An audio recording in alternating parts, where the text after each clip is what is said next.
In our Bible Fact Talk today, I'd like to touch on the subject, is there an appointed time to die? Is there an appointed time to die?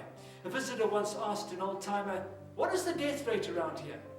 To which the old-timer replied, same as back east, 1 to a person. Same as back east, 1 to a person.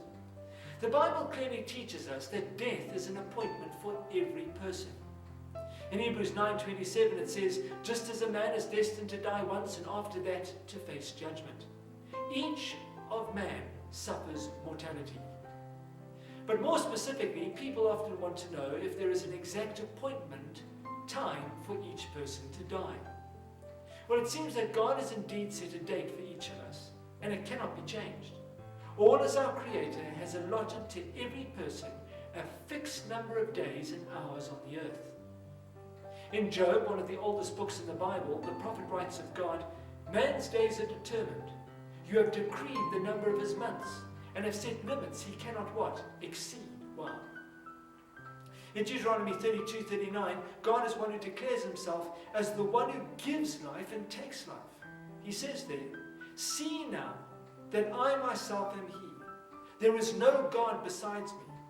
I put to death and I bring to life. I've wounded and I will heal, and no one can deliver out of my hand. Wow. In Psalm 139:16 it says, all the days ordained for me were written in your book before one of them came to be. Now I don't believe that this means that God is the direct cause of every death that occurs on the earth, and that some deaths are because of drug overdoses, murder, perhaps hit by a drunk driver, because of someone's negligence in sin. And God is not the author of that. But what this does show us is that ultimately everything is under God's control. Everything. Which is just another way of saying God is sovereign. He runs his universe. In Revelation 11 we read about two men known as the two witnesses, and how in the last days the Antichrist will hate these two men and try to kill them. But God will supernaturally protect their lives. At some point, however, God will allow them to be killed. Now notice verse 7, Revelation 11, it says, now when they had finished their what? Testimony, the beast that comes from the abyss will attack them and overpower and kill them. Now did you catch that?